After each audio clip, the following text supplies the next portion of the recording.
BFDI 14 is my favorite episode of the entire series, and will likely continue to be throughout the continuation of the show.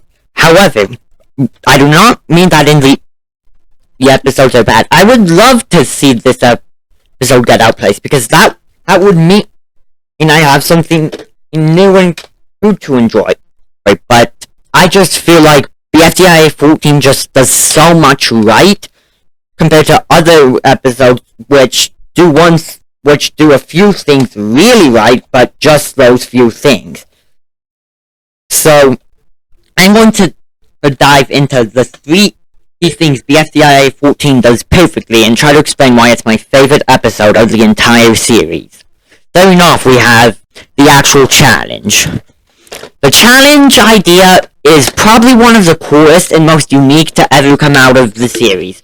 Second to the challenge from BFDI 12, I think it was, with the body switching. That takes the cake. However, the idea of a challenge being composed of several mini-challenges, it seems to work well, considering the other times I did this, the Power of 3 is an episode that is brought up multiple times throughout the series, proving the effectiveness of this. However, what I think this one does so well is that at each of the mini challenges is made by one previous eliminated contestant, meaning they all have their own personality to them, and that's shown how no two challenges are even remotely similar. One time you have to eat a patch of grass, the next you have to get someone to shut up. It's a very, very fun way to not keep viewers bored with the same stuff for an entire 30-minute episode, which people have complained about in the past, with it's one of the most complained about episode runtimes being the worst day of Blackwell's life for being such a simple challenge yet having such a long run time. The way BFDI 14 structures its challenge, it makes it so that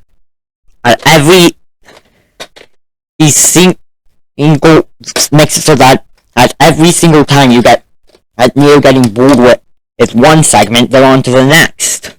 Anyway, for the second aspect, we have the comedy, and this episode is hilarious. From the references to older episodes, to the more nuanced jokes, to some of the absurdity. You know what? I'm gonna play some of my favorite moments right now. Cloud looks like. I think the cloud looks like a snowball, because I'm not blind. Wait, but that means I have to team with the kidnapper! You literally tried to murder me. Well, only ball with lines. Figure it out yourself! 3, 2, 1, go! Now that I have wheels, we're in first! No, Ben, we're in last. Aw, man. Learn that. But I'm the team leader. No. They're thinking, Pommy. The ingredients are probably underground.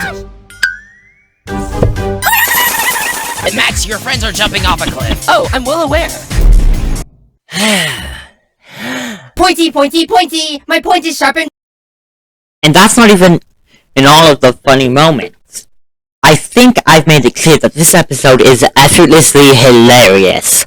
Now, for the third and most important aspect of it, the way this episode handles its characters is phenomenal. I feel like every character, we get to see a new side of them. We've never seen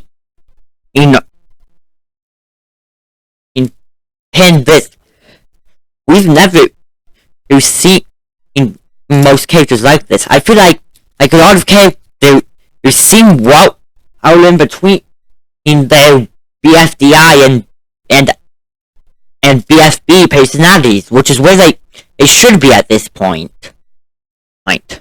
Penn is still rude to others, but has learned to respect those beside herself. Coiny has been in it for the love of the game in this episode. Golf ball or in tennis ball are through with each episode, and that's not even all of the examples. As well, I feel like the idea of Ruby's sisters is something that had she survived the cake at stake could be interesting to expand upon. Like a non-compet, like maybe instead of BFDI 12 focusing, on whatever it focused on, 13, it could be an episode focusing on Ruby and her sisters, with Ruby trying to escape or something. I don't know, just a thought.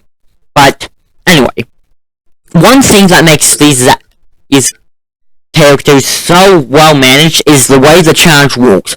Forcing characters onto teams of two, and having it so not every character has their iconic duo leads to some more iconic duos.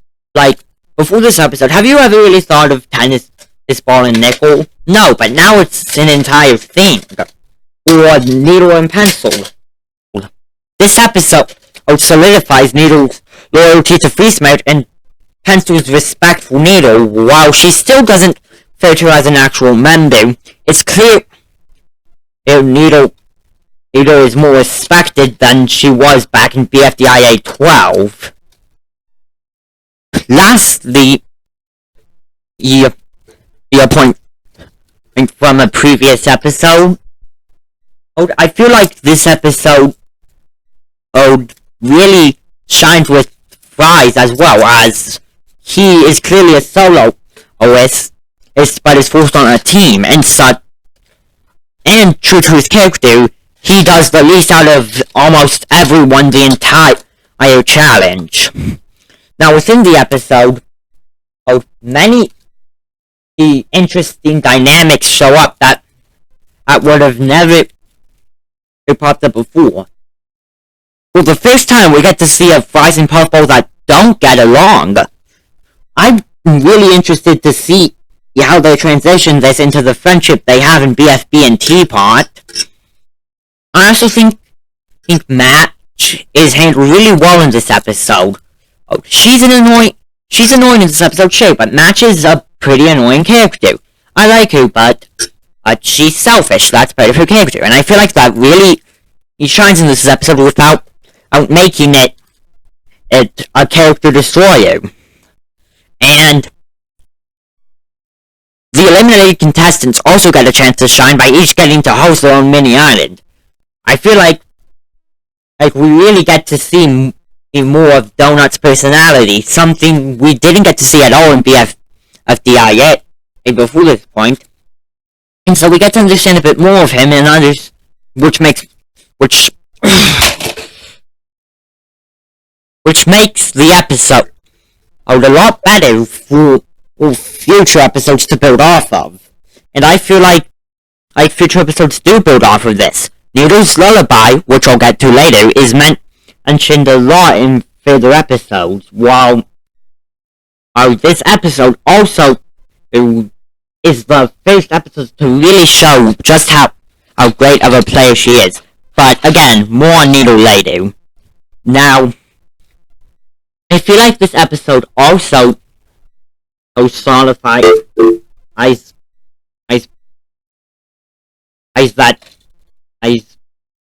that never mind, you know what? No. Let's talk about Needle. If you don't know, Needle is my favorite character in all of BFDI. I feel like the don't call me needy thing isn't as annoying as people make it out to be. I've been facing with nicknames I don't like to be called, and Needle's reaction is justified.